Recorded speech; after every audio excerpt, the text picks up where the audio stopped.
كتابه المجيد. بعد أعوذ بالله من الشيطان الرجيم. بسم الله الرحمن الرحيم. لتبلون في أموالكم وأنفسكم ولتسمعن من الذين أوتوا الكتاب من قبلكم ومن الذين أشركوا أذى كثيرا وإن تصبروا وتتقوا فإن ذلك من عزم الأمور. وقال النبي صلى الله تعالى عليه وسلم: من مات ولم يغز ولم يغم ولم يحدث به نفسه مات على شعبة من نفاق، أو كما قال سيدنا وهادينا محمد صلى الله تعالى عليه وسلم.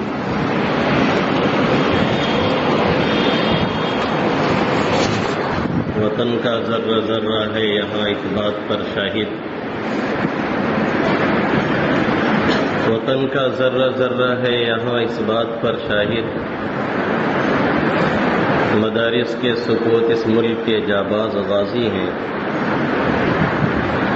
سیاسی کھیل ہے ورنہ یہ دشمن بھی سمجھتا ہے، سیاسی کھیل ہے ورنہ یہ دشمن بھی سمجھتا ہے کہ اسلامی مدارس مرکز کردار سازی ہے. میرے محترم بزرگوں اور دوستوں، میرے غیور نوجوان ساتھیوں، ہم میں سے اکثر جو مدارس میں پڑھتے ہیں وہ بھی، اور جنہوں نے مدرسے کا چہرہ نہیں دیکھا ہے تو ان کا کہنا ہی کیا ہے. وہ یہی سمجھتے ہیں اور یہی جانتے ہیں کہ یہ آزادی جو ہمیں اور آپ کو ملی ہے، اس آزادی کا کھیل 2020 کی طرح سے چل رہا تھا، اور نعوذ باللہ 2 گیند پہ 10 رن چاہیے تھا اور گاندھی جی نے آ کر کے 2 چھکا مار دیا اور آزادی مل گئی.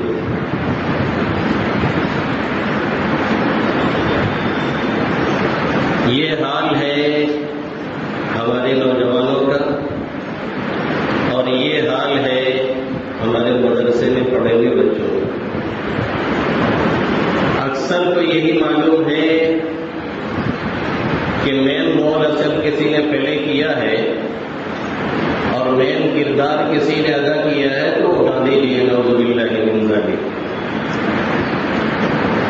انگریز کب آئے تھے؟ آزادی کی یہ جنگ کتنے سالوں تک چلی ہے؟ آزادی کا یہ مہا سنگرام کب تک چلا ہے؟ اگر 1857 سے جوڑا جائے 1947 تک تو بھی 90 سال سے اوپر کا معاملہ جا رہا ہے. اور جب بھی یہ آزادی کی جنگ چلی ہے 200 سال سے زیادہ، اور اس پورے جنگ آزادی میں شروع میں گاندھی جی کا کہیں نام و نشان تک نہیں ہے. شروع میں نہیں، آخر میں جا کر کے ان کا نام و نشان آ رہا ہے. ایسا نہیں ہے کہ پیدا ہوتے ہی یہ تلوار لے کے نکلے تھے اور بھاجنے لگے تھے. 1869 میں 2 اکتوبر کو گاندھی جی کی پیدائش ہے. اس بات کو ذہن میں رکھیے گا، ابھی تو سمجھ میں آئے گا کہ پھر گاندھی جی نے کتنا رول ادا کیا ہے. 2 اکتوبر 1869 1 میں گاندھی جی کی پیدائش ہے، اور انگریز ہندوستان میں آئے ہیں تو ملکہ الزیبتھ کے کہنے پر 100 تاجروں نے 30,000 پاؤنڈ کی خطیر رقم لے کر کے، بڑی رقم لے کر کے ہندوستان میں تجارت کے نام سے قدم رکھا کہ ہم یہاں تجارت کرنا چاہتے ہیں اور یہاں تجارت کو فروغ دینا چاہتے ہیں. اس کے نتیجے میں ہمارا ملک بھی ترقی کرے گا اور آپ کا بھی ترقی کرے گا. درآمد برآمد کا سلسلہ شروع ہوگا، ایکسپورٹ امپورٹ کا سلسلہ شروع ہوگا. نتیجہ یہ نکلے گا کہ ہمیں بھی فائدہ پہنچے گا اور آپ کو بھی فائدہ پہنچے گا. یہ ایسٹ انڈیا کمپنی کے نام سے انہوں نے اپنا ادارہ اور مرکز قائم کیا اور مغربی بنگال میں انہوں نے اپنی تجارت شروع کر دی اور تجارت کا اڈا قائم کر لیا اور سر جھکا کر کے بظاہر یہ تجارت کرتے رہے، لیکن اندر اندر یہ چال چلتے رہے اور دھیرے دھیرے اپنے لوگوں کے آہستہ آہستہ تیار کرتے رہے، جیسا کہ ان کا ہمیشہ کا مشن یہی رہا ہے۔ بہت آسانی سے یہ کہیں جا کر کے بیٹھتے ہیں اور پھر اس کے بعد پاؤں پھیلاتے ہیں، پھر لیٹنے کی جگہ مانگتے ہیں، پھر پورا ملک آپ کا لے لیتے ہیں۔ ان کا ہمیشہ کا یہی طریقہ رہا ہے۔ 1601 کے اندر ایسٹ انڈیا کمپنی کے نام سے یہ لوگ مغربی بنگال میں آئے اور تجارتی مرکز قائم کیا، اور 1701 کے اندر تقریباً یہ پورے ملک کے اندر تجارت کے نام سے پھیل گئے، لیکن ابھی تک یہ لوگ تجارتی ہی سمجھے جاتے تھے۔ ابھی تک ان لوگوں کو تجارتی معاملہ کرنے والا ہی سمجھا جاتا تھا۔ ابھی تک لوگوں کے ذہن میں یہ بات تھی کہ یہ صرف تجارت کر رہے ہیں۔ اس 100 سال میں انہوں نے کوئی ایسا کھل کر کے کارنامہ نہیں انجام دیا جس سے ان کو اس ملک کا باغی سمجھا جائے، یا یہ سمجھا جائے کہ یہ ملک ہڑپنے والے ہیں، یا یہ سمجھا جائے کہ اس ملک کو یہ لینے والے ہیں۔ لیکن دھیرے دھیرے اور آہستہ آہستہ اس ملک کے اندر انہوں نے پاؤں پسارنا شروع کر دیا، اور نتیجہ یہ نکلا کہ 1757 میں پہنچ کر کے، یعنی 150 سال کا عرصہ جب گزرا، تب انہوں نے یہ بتانا شروع کر دیا کہ اس ملک میں ہم آئے ہیں، صرف تجارت ہمارا مقصد نہیں ہے، اس ملک کو لینے کے لیے آئے ہیں، اس ملک پر قبضہ کرنے کے لیے آئے ہیں، اس ملک میں قبضہ جمانے کے لیے آئے ہیں۔ اس کے بعد سب سے پہلے اس خطرے کو محسوس جس شخص نے کیا اور ان کے خلاف محاذ شروع کی، اور سب سے پہلے جس نے میدان جنگ میں صفوں کو ان کے خلاف آراستہ کیا، اور سب سے پہلے جس نے ان کے خلاف جنگ کا سور اور بگل بجایا، اس کا نام ہے نواب سراج الدولہ، جس نے پلاسی کی جنگ لڑی اور 22 گھنٹے تقریباً یہ جنگ جاری رہی اور انگریزوں سے یہ مقابلہ لیتا رہا، لیکن ننگے ملت، ننگے دین، ننگے وطن میر جعفر نے غداری کی۔ نتیجہ یہ نکلا کہ نواب سراج الدولہ شہید علی رحمہ شہید کر دیے گئے، اور انگریزوں نے بڑی آسانی کے ساتھ مغربی بنگال میں اپنا قبضہ جما لیا، اور یہ بتانے میں کامیاب ہو گئے کہ اب ہمارے سامنے کوئی چل نہیں سکتا، اب ہمارے سامنے کوئی ٹک نہیں سکتا، اب ہم سے کوئی مقابلہ نہیں کر سکتا ہے۔ نواب سراج الدولہ 1757 میں یہ شہید ہو گئے میر جعفر کی غداری کی وجہ سے۔ اپنوں نے لوٹا تھا، غیروں میں کہاں دم تھا۔ یہ جب شہید ہوئے تو مغربی بنگال ان کے قبضے میں چلا آیا۔ اس کے بعد نواب شجاع الدولہ میدان میں آیا، بکسر کے علاقے میں اس نے جنگ شروع کی 1764 کے اندر۔ نتیجہ یہ نکلا کہ ان کو بھی شکست ہوئی، پھر بہار بھی یہ چلا گیا انگریزوں کی دیوانی میں۔ اس طریقے سے مغربی بنگال اور بہار انگریزوں کی دیوانی میں چلا گیا۔ پھر اس کے بعد دنیا جسے شیر میسور ٹیپو سلطان شہید علی رحمہ کے نام سے جانتی ہے، جن کی پیدائش 1731 میں ہے اور جن کی شہادت 1799 میں ہے، 1799 میں ہے، یہ شیر میسور مقابلے کے لیے آیا، اور جب تک یہ زندہ رہا انگریزوں کو یہ جرأت نہیں ہوئی، جب تک یہ زندہ رہا انگریزوں کو یہ ہمت نہیں ہوئی، جب تک یہ زندہ رہا انگریزوں کو یہ کہنے کی کبھی جرأت نہیں ہوئی کہ ہندوستان ہمارا ہے، یا ہندوستان میں ہماری حکومت چلے گی، یا رعایا یہاں کی ہوگی اور حکم ہمارا چلے گا۔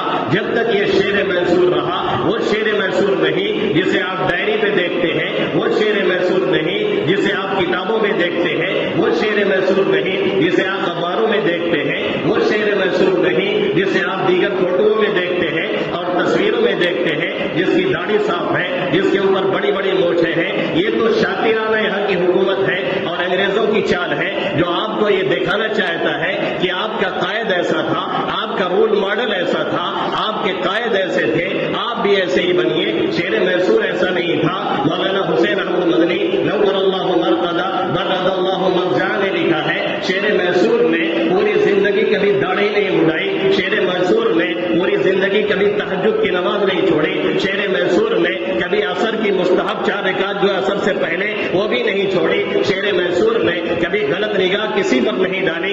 اسی لیے جب اپنی مسجد بنوائی جسے دیکھنے کا مجھ جیسے گناہگار کو بھی شرف حاصل ہوا تو اس نے اعلان کیا تھا اس میں امامت کا فریضہ وہ انجام دے جس کی اثر کی پہلے کی سنت نہ چھوٹی ہوئی ہو. اس میں امامت کا فریضہ وہ انجام دے جس کی تہجد تک نہ چھوٹی ہوئی ہو. کوئی آگے نہیں بڑھ رہا ہے تو پھر شیر میسور خود ہی بڑھا اور کہنے لگا الحمدللہ میں نے آج تک یہ کام نہیں کیا ہے اور میں نے ہمیشہ اس کی پابندی کی ہے. بالغ ہونے کے بعد سے میری نماز ایک بھی نہیں چھوٹی ہے, اس لیے میں آج امامت کرتا ہوں. یہ ہے شیر میسور. ٹیپو سلطان شہید علیہ رحمہ 1792 کے اندر انہوں نے جنگ شروع کی اور یہ کے بعد دیگرے 4 جنگیں انگریزوں سے لڑی گئی. 1792 کے اندر سے یہ جنگ شروع ہوئی اور یہ کے بعد 4 جنگیں شیر میسور نے انگریزوں سے لڑی ہے جس میں ایک کے بعد دیگرے یا تو فتح ہو رہی ہے یا تو صلح ہو رہی ہے. چوتھی جنگ جو آخری جنگ ثابت ہوئی جس میں میر صادق نے آپ سے غداری کی اور جو دریا کا راستہ ہے جہاں سے انگریز آ نہیں سکتے تھے, جہاں سے انگریز حملہ نہیں کر سکتے تھے, ادھر ایک دروازہ ہے یہاں سے وہاں تک سرنگ نما بنا ہوا ہے, وہاں کے دروازے کو کھولنے کی بات کی میر صادق نے اور غداری کی حضرت سلطان شہید ٹیپو شہید علیہ رحمہ سے. نتیجہ یہ نکلا کہ آپ دوپہر کے کھانے پہ ہیں اور ادھر سے فوجیں گھس آئی ہیں اور میر صادق نے غداری کر کے دروازے کھول دیے. فوجیں جب اندر آ گئی تب آپ کو پتہ چلا اور باہر نکلے اور جنگ شروع کی اور کئی گھنٹے تک مسلسل یہ جنگ چلتی رہی. انگریز پیشکش کرتے رہے آپ ہتھیار ڈال دیجیے, یہ علاقہ آپ کو دیا جائے گا, آپ ہتھیار ڈال دیجیے, یہاں کی حکومت آپ کو دے دی جائے گی, آپ ہتھیار ڈال دیجیے, آپ کے لیے یہ سب تمام چیزیں انتظامات کر دیے جائیں گے. وہ تاریخی جملہ اس شعر نے تب کہا تھا شعر کی ایک دن کی زندگی گیدڑ کی 100 سالہ زندگی سے بہتر ہے. اور نتیجہ یہ نکلا کہ 1799 میں ٹیپو سلطان شہید علیہ رحمہ کو میسور کے علاقے میں شہید کر دیا گیا اور جنرل ہابس کو جب پتا چلا کہ اتنا بڑا مجاہد یہ شہید کر دیا گیا ہے تو وہاں سے سفر کر کے آیا اور آپ کی لاش پہ اور آپ کے سینے پہ کھڑے ہو کر کے اس نے چگنا کہا تھا آج سے ہندوستان ہمارا ہے,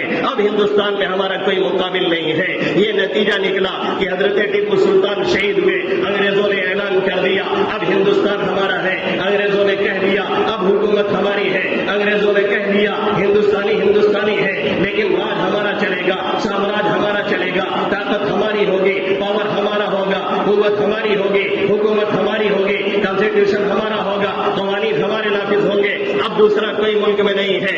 ادھر پھر اس کے بعد نتیجہ کیا نکلا کہ اورنگزیب عالمگیر رحمۃ اللہ علیہ ان کی وفات ہو جاتی ہے, پھر ان کے بعد معظم شاہ ان کی بھی وفات ہو جاتی ہے, ہندوستان ٹوٹ پھوٹ کا شکار ہوتا ہے. نتیجہ یہ نکلتا ہے وہ انگریز جو تیراگت کے نام پہ آئے تھے اب اپنا مکھوٹا اتار دیتے ہیں, ہندوستان میں تیزی سے پھیلتے ہیں, پورا ہندوستان طوائف الملکی کا شکار ہے, ٹکڑیوں میں پورا ہندوستان بٹا ہوا ہے. انگریز آسانی سے قدم بڑھاتے جا رہے ہیں.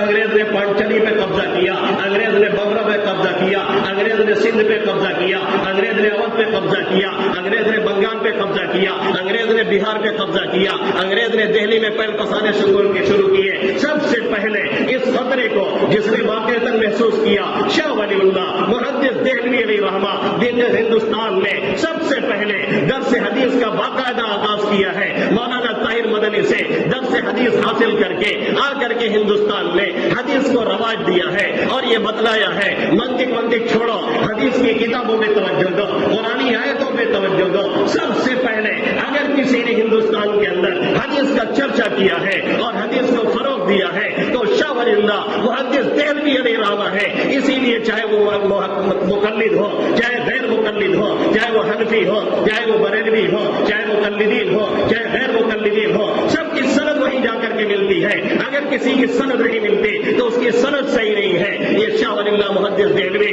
انہوں نے دیکھا انگریز اب دلی میں پیر پسار رہے ہیں, انہوں نے دیکھا انگریز اب حکومت کو ختم کر رہے ہیں, انہوں نے دیکھا انگریز اب مدرسے میں شکنجا کس رہے ہیں, انہوں نے لکھنا شروع کیا, انہوں نے بولنا شروع کیا, انہوں نے بتانا شروع کیا, انہوں نے کہنا شروع کیا. انگریزوں کے سے مقابلہ لینا ہمارے اوپر ضروری ہوتا جا رہا ہے, اس لیے کہ ابھی ہمیں اس ہندوستان میں جینے نہیں دیں گے, ہمارا وجود ہی نہیں, ہمارا ایمان خطرے میں پڑ رہا ہے. نتیجہ یہ نکلا آپ پہ کئی بار حملہ ہوا, نتیجہ یہ نکلا آپ کے مدرسہ رحیمیہ پہ حملہ ہوا تاکہ آپ کی وفات ہو گئی, اور آپ کی وفات کے بعد جہاد کا سور پھونکنے والے شاہ عبد العزیز محدث حافظ دہلوی، آپ کے فرزند انجمن، آپ کے خلف اکبر، آپ کے خلف رشید، آپ کے سب سے بڑے لڑکے، انہوں نے جہاد کا فتویٰ دیا اور جہاد کا بگل بجایا اور یہ بتایا ہندوستان میں رہ کر کے انگریزوں کے خلاف لوہا لینا یہ ہمارے فرائض میں سے ہے۔ نتیجہ یہ نکلا کہ 1820 کے اندر انہوں نے سید احمد شہید دہلوی علیہ رحمہ کو تیار کیا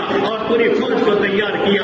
انہوں نے مقابلہ کے لیے رخ کیا سندھ کا، انہوں نے مقابلہ کے لیے رخ کیا بالا کوٹ کی پہاڑی کا، انہوں نے مقابلہ کے لیے وہاں کا سفر کیا اور 1831 کے اندر جا کر کے وہاں مقابلہ شروع کیا۔ وہاں کے سکھوں سے کہا، وہاں کے مرہٹوں سے کہا آئیے ہمارے ساتھ مل کر کے انگریز کا مقابلہ کرتے ہیں، لیکن وہ سب چاٹوکار نکلے، انگریزوں کے ساتھ سب مل گئے اور نتیجہ یہ نکلا کہ وہاں کی پہاڑیوں پہ آپ کو اور آپ کے رفقا کو بے دردی کے ساتھ شہید کر دیا گیا۔ وہاں پہ جا کر کے دیکھیے شہداء کا خون آج بھی یہ گواہی دے رہا ہے، ہم نے ہندوستان کی آزادی کے لیے اپنے سر کٹوائے تھے، اپنی عورتوں کو بیوہ کیا تھا، اپنے بچوں کو یتیم کروائے تھے۔ اس کے بعد پھر 1831 سے لے کر کے 1857 تک اس 100 سالہ پورے دور میں نہ کوئی غیر مسلم ہے، نہ کوئی ہندو ہے، نہ کوئی اور ہے جو ہمارے ساتھ کھڑا ہو۔ صرف ہمارے علماء ہے، مدارس کے ثبوت ہے، صرف ہمارے مسلمان ہیں، صرف مسلمان جماعت سپاہی ہے، دوسرا کوئی میدان میں نہیں ہے۔ کون مائی کا نام یہ کہتا ہے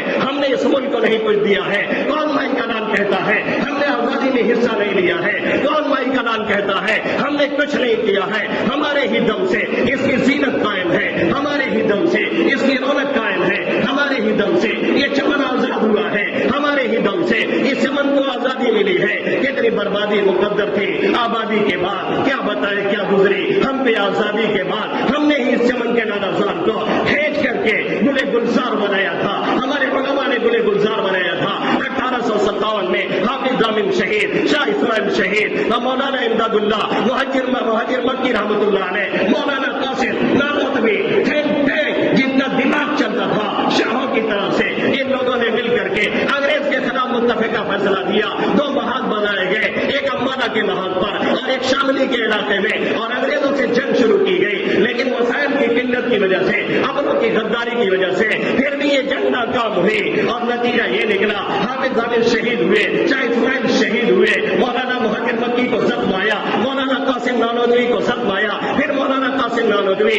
انڈر گراؤنڈ ہو گئے۔ پھر 1861 میں وائسرائے برطانیہ نے لکھ کر کے پوچھا ذرا یہ بتاؤ ہندوستان میں کیسے ہمارا قدم چم سکتا ہے، کیسے ہم اپنے قدم کو جما سکتے ہیں، کیسے ہم اپنے قدم کو وہاں بسا سکتے ہیں۔ یہاں سے لکھ کر کے یہاں کے منافقوں نے، یہاں کے دلالوں نے، یہاں کے سازش کرتاؤں نے، یہاں کے انگریزی تلوے چاٹنے والوں نے، ویر جسے کہتے ہیں ساورکر، جس نے 9 مرتبہ انگریزوں سے معافی مانگی اور معافی کا لیٹر ایک بار نہیں 9 مرتبہ لکھا، جسے بھاجپا والے اپنا آدرش مانتے ہیں اور ویر مانتے ہیں، اس غدار نے اور ایسے جیسے لوگوں نے انگریزوں کو لکھا کہ یاد رکھو یہاں پہ سب سے زیادہ لڑنے والے علماء کرام ہیں، اور یہاں پہ اگر مقابلہ اب تک کیا ہے تو مسلمانوں نے کیا ہے، اور ان کو ختم کرنا ضروری ہے۔ ان جذبہ جہاد ختم کیا جائے گا تبھی ہمارا قدم جمے گا، اور جذبہ جہاد ختم کرنے کے لیے 2 چیزوں کو ختم کرنا ضروری ہے۔ ایک ان کے قرآن کو ختم کر دیا جائے، دوسرے ان کے علماء کو ختم کر دیا جائے، سارا کام تمام ہو جائے گا۔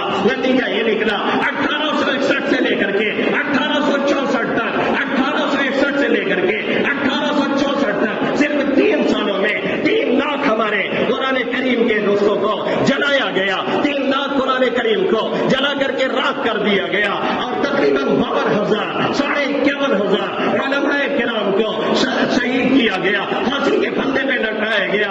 دلی کے چاندنی چوک سے درہ خیبر تک، یہ میں نہیں لکھتا، یہ آپ نہیں لکھتے، ہمارا مورخ نہیں لکھتا، انگریز خود لکھتے ہیں، ہماری آنکھوں نے دیکھا۔ دلی کے چاندنی چوک سے درہ خیبر تک کوئی درخت ایسا نہیں تھا جس پہ علماء کے پھندے پھانسی میں نہ لٹکے ہوئے ہو، جس میں علماء کی لاشیں پھانسی کے پھندے میں نہ لٹک رہی ہو، جس میں علماء کی گردنیں نہ لٹک رہی ہو۔ چم چم کر کے علماء کو نشانہ بنایا گیا، مدارس کو نشانہ بنایا گیا۔ انگریزوں کے آنے سے پہلے 1000 مدرسے دلی میں چلتے تھے، انگریزوں کے قلم چلنے کے بعد سارے مدارس شہید کر دیے گئے، بلڈوزر چلا کر کے تہہ نہل کر دیا گیا۔ 1857 کی اس جنگی ناکامی کے بعد اس بے دردی کے ساتھ ہمیں مارا گیا۔ مسلمان جہاں بھی دکھتے، داڑھی ٹوپی والا کوئی دکھتا، اسے پکڑ کے لایا جاتا، سور کی کھالوں میں بھر کر کے اسے دریا میں پھینکا جاتا، اس کے اوپر گولیاں چلائی جاتی، توپ کے کے توپ کے دہانے کو کھول دیا جاتا جس سے جسم چھلنی ہو جاتا. ہم ہی تھے جو پہنچے سرے دار لیکن ہماری وفاؤں سے انکار کیوں ہے. اس طریقے سے جنگ چلتی رہی. ابھی گاندھی کا جنم نہیں ہوا ہے, ابھی گاندھی دنیا میں آیا نہیں ہے. جس گاندھی کو آپ آدرش مانتے ہیں, جس گاندھی کو آپ آئیڈیل مانتے ہیں, جس گاندھی کا آپ نام جانتے ہیں, مدارس میں پڑے ہوئے بھی جسے سمجھتے ہیں گاندھی نے سب کچھ کیا ہے, اور باہری دنیا والے تو سمجھتے ہی ہیں ابھی گاندھی پیدا بھی نہیں ہوا ہے. گاندھی کب پیدا ہوا؟ 1866 میں مولانا قاسم نانوتوی علیہ رحمہ نے پھر پیترا بدلا اور دارالعلوم دیوبند کی بنیاد رکھی اور سمجھ لیا کہ اب اس طرح سے مقابلہ ٹھیک نہیں ہے, دوسرے پیترے سے کیا جائے, اب پڑھنے پڑھانے کا سلسلہ کیا جائے, ایجوکیشن کو عام کیا جائے, دل و دماغ میں بٹھایا جائے. انگریز سب سے بڑے دشمن ہیں, ان کا مقابلہ کیسے کرنا ہے, ایسے افراد تیار کیے جائیں. جمعیت کا قیام کیا گیا اور کوئٹ انڈیا چھوڑو تحریک کا آغاز کیا گیا, اور اس میں ایک لڑکا پڑھتا ہے جس کا نام شیخ الہند مفتی محمود الحسن ہے. یہ جوان ہوتا ہے, یہ پلتا ہے, یہ بڑھتا ہے, اس کے دل و دماغ میں انگریز سے نفرت ٹوٹ ٹوٹ کے بھری ہے اور اتنی بھری ہوئی ہے. یہ خود کہتا ہے اگر کوئی سور بھی انگریز کا مخالف ہوگا تو وہ سور بھی مجھے پسند ہوگا, اس لیے کہ وہ انگریزوں کا مخالف ہے. اور جس کے بارے میں انگریز خود لکھتا ہے اگر شیخ الہند کے جلا کر کے راکھ کر دیا جائے اور اس کی راکھ کو سونا جائے تو بھی انگریز کی مخالفت کی بو آئے گی. یہ ہے شیخ الہند مفتی محمود الحسن, جنہوں نے تحریک ریشمی رومال کا ایجاد کیا. ایک ریشمی رومال پہ انہوں نے خط لکھا تاکہ یہ لیک نہ ہو سکے, جسے سپورٹ کیا مولانا احمد اللہ سندھی نے, جسے سپورٹ کیا مولانا شوکت علی نے, جسے سپورٹ کیا مولانا جوہر علی نے, جسے سپورٹ کیا مولانا ابو المحاسن سجاد بہاری نے, جسے سپورٹ کیا مولانا عبید اللہ سندھی نے, جسے سپورٹ کیا مولانا جعفر تھانیسری نے, جسے سپورٹ کیا راجہ مہندر پرتاپ سنگھ نے, جسے سپورٹ کیا راجہ متھرا سنگھ نے, جسے سپورٹ کیا APP نے, جسے سپورٹ کیا امام الہند ابوالکلام آزاد نے, جسے سپورٹ دیا امام حریت مولانا علامہ اقبال رحمۃ اللہ علیہ نے. ان لوگوں نے باقاعدہ اس کو پروان چڑھانے کی کوشش کی سندھ سے لے کر کے ہند تک, اور اسی طریقے سے جا کر کے حجاز مقدس میں حضرت نے تقریر کی, انگریزوں کے خلاف لوگوں کو کھڑا کیا, ترکی سے مدد مانگی, وہاں کی خلافت کو اکسایا اور یہ بتایا ہندوستان میں اگر کوئی ہے ہمارا مخالف تو یہی لوگ ہیں, دوسرا کوئی نہیں ہے جو ہمیں پنپنے نہیں دیتے, جو ہمیں نماز پڑھنے نہیں دیتے, جو ہمیں مدرسے چلانے نہیں دیتے, جو ہمیں ہمارے تشخص کے ساتھ جینے نہیں دیتے ہیں. نتیجہ یہ نکلا آپ کی وہ تحریک لیک ہو گئی اور ریشمی رومال پکڑ لیا گیا, آپ کو پکڑ کر کے مالٹا کی جیلوں میں ڈال دیا گیا, جہاں بری طرح سے آپ کو ستایا گیا, جہاں آپ کو ٹارچر کیا گیا, جہاں آپ کو انگارے پہ لٹایا گیا, جہاں آپ کے لوہے کے سراخوں سے داغا گیا. اور آپ کے شاگرد رشید مولانا حسین احمد مدنی بھی اپنے استاد کے شانہ بشانہ اسی مالٹا کی جیل میں رہے, انگریزوں کی مار کھاتے رہے, انگریزوں کے ٹارچر ہوتے رہے, انگریزوں کی صحبتیں برداشت کرتے رہے. اب گاندھی پیدا ہوتا ہے 1869 میں, پھر گاندھی جمع ہوتا ہے چونکہ گاندھی نے افریقہ میں ایک تحریک چلائی تھی اور وہ جیل میں گیا تھا. اس سے سمجھ میں آیا تھا کہ گاندھی کے اندر کچھ کرنے کا جذبہ ہے, اس لیے ہمارے علماء اس کو لے کر کے آئے اور تحریک خلافت میں جو چندہ جمع ہوا تھا شیخ الہند اور دیگر حضرات نے اپنے چندے سے اسے ہندوستان کا دورہ کرایا اور بتایا کہ ہندو مسلم اتحاد ضروری ہے, بغیر اس کے ہمارا ملک آزاد نہیں ہوگا, بغیر اس کے ہمیں آزادی نہیں ملے گی, بغیر اس کے ہمارا چمن آزاد نہیں ہوگا, بغیر اس کے ہم لوگ آزاد نہیں ہوں گے. نتیجہ یہ نکلا کہ گاندھی کے اندر سوچ تھی, اس کی فکر اونچی تھی, اندر سے وہ بھی ہمارا مخالف ہی ایک طرح سے تھا, اور ڈیوائڈ اور رول کی پالیسی اس کے دماغ میں بھی تھی گاندھی کے. اور اگر وہ نہ ہوتا تو ملک تقسیم نہ ہوا ہوتا, پاکستان نہ بنا ہوتا. آج بھی برطانیہ کے اندر اس کے خطوط اور نہرو کے خطوط رکھے ہوئے ہیں جس میں یہ لکھا ہوا ہے کہ اس ملک کو تقسیم کرنا ضروری ہے. نتیجہ یہ نکلا گیا جنات کو جنات کی شکل میں کھڑا کیا گیا اور ہمارے ملک کو تقسیم کیا گیا. کس کے نام پہ؟ پاکستان کا مطلب کیا؟ لا الہ الا اللہ. پاکستان بنا دیا گیا. آج بھی بیچارہ کراہ رہا ہے, آج بھی بیچارہ درد سے جھیل رہا ہے. نہ علماء کی جانیں محفوظ ہیں, نہ علماء کے مال محفوظ ہیں, نہ وہاں کے مساجد محفوظ ہیں, نہ وہاں کے مدارس محفوظ ہیں. کوئی علاقہ وہاں کا محفوظ نہیں. وہ پاکستان جسے اسلامی بنیادوں پہ بنایا گیا ہمیشہ یہودیوں کے قبضے میں رہا, ہمیشہ عیسائیوں کے قبضے میں رہا. پھر 1820 کے اندر ثمرۃ التربیہ قائم کی گئی, پھر جمعیت علماء قائم کی گئی, پھر گاندھی جی کی تحریک خلافت دے دی گئی. نتیجہ یہ نکلا یہ تحریک کے خلاف جب پروان چڑھنے لگی گاندھی نے اس کا انکار کر دیا اور کہہ دیا اس تحریک کی ضرورت نہیں ہے. ہمارا رہا کچا جنازہ وہ بھی نکال دیا. کس نے؟ اس گاندھی نے. پھر 40 میں جا کر کے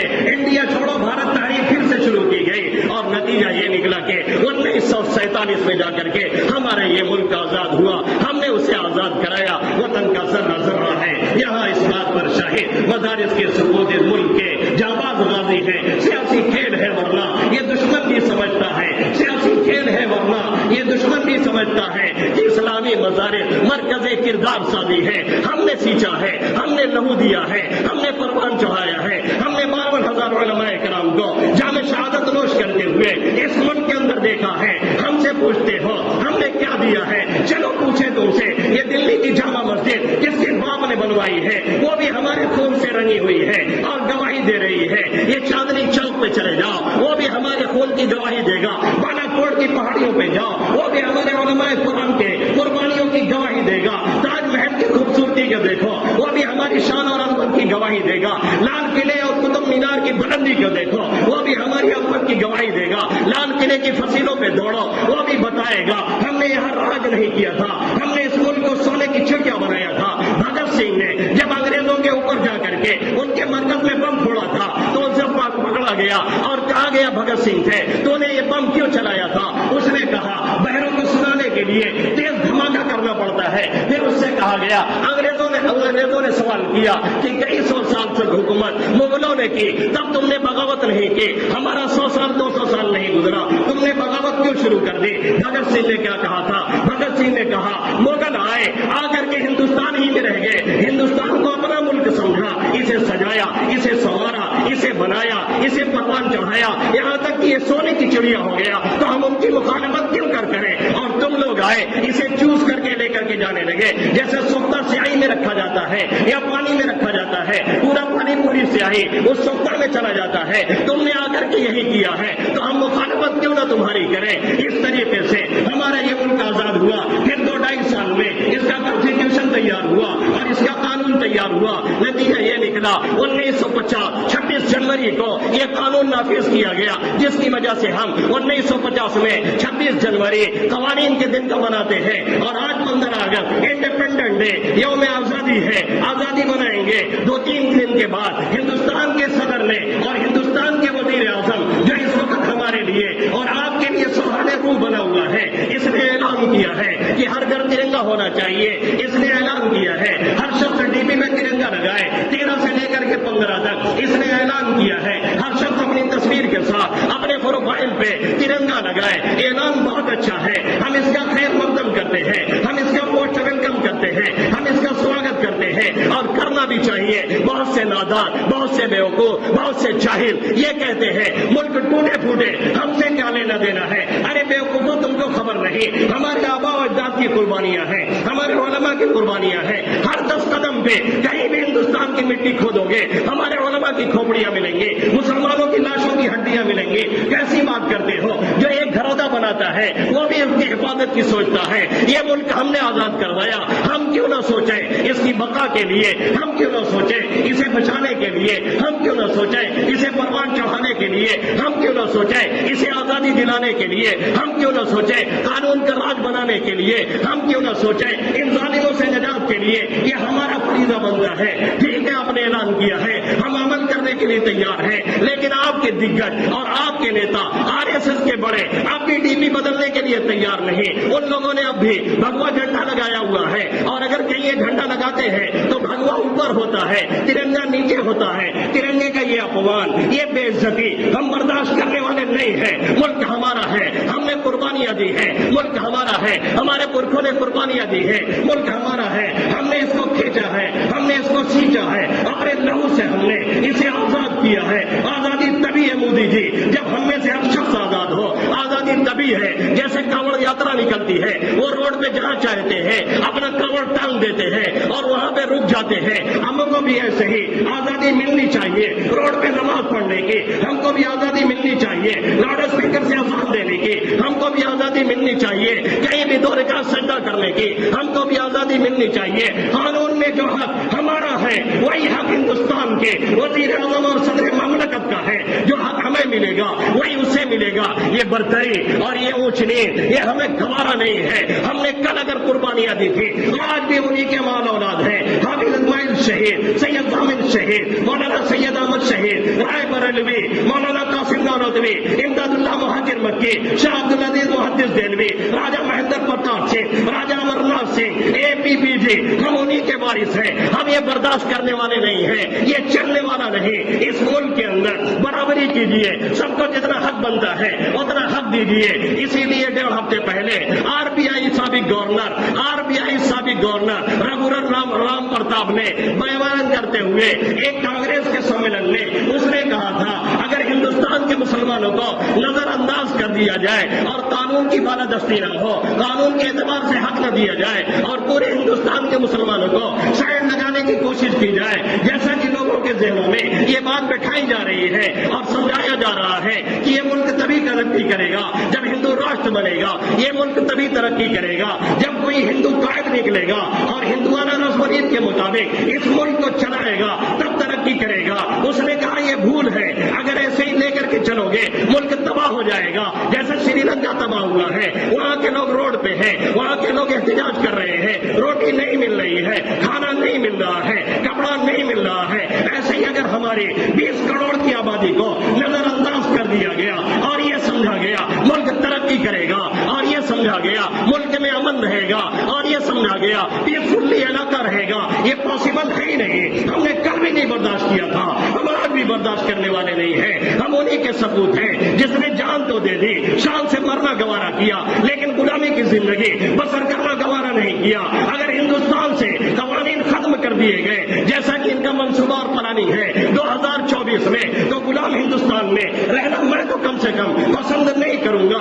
آپ کو معلوم ہونا چاہیے روزانہ 450 لوگ پونجی پتی پیسے والے اس ملک کو چھوڑ کر کے جا رہے ہیں. 2021 میں 1,80,000 لوگوں نے اس ملک کو چھوڑ دیا ہے اور زیادہ تر امریکہ کی نیشنلٹی اور وہاں کی شہریت لی ہے. ظاہر ہے ملک چھوڑنے والے کوئی معمولی لوگ نہیں ہیں, پیسے والے لوگ ہیں, یہی چھوڑ کے جا رہے ہیں. پھر پونجی پتیوں کا قرض معاف کیا جا رہا ہے 11,000 لاکھ کروڑ, جتنی لگاتے آپ تھک جائیں گے. اتنا قرضہ اتنا لوگ پونجی پتیوں کا معاف کر دیا گیا ہے. ملک کی ویوستھا چرمرا چکی ہے, ملک کی معیشت بالکل گر چکی ہے. لوگ دکانوں میں بیٹھ کر کے مکھیاں مار رہے ہیں اور یہ خواب دیکھ رہے ہیں کہ ملک ہندوستان راشٹر بنے گا. یہ خواب دیکھ رہے ہیں ملک ترقی کرے گا, یہ خواب دیکھ رہے ہیں ملک آگے جائے گا. یہ خیال مودی جی چھوڑ دیجیے اور جو قانون ہے اسی قانون کے اعتبار سے اس ملک کو چلانے کی کوشش کیجیے. ہم بھی آپ کے سپورٹ میں ہیں. انشاءاللہ پھر ملک جیسے پہلے ہریالی تھی ویسے ہی آئے گی. اور اگر یہ چاہے کہ یہاں کی اقلیتوں کو نظر انداز کر کے ملک کو ترقی پہ لے جائے, یہ کبھی بھی پاسبل نہیں ہے. اللہ ان حکمرانوں کو سمجھ عطا فرمائے اور ظالموں سے ہمیں نجات عطا فرمائے اور ہر علاقے میں ہمیں امن و امان نصیب فرمائے. آمین یا رب العالمین. وما علینا الا البلاغ المبین.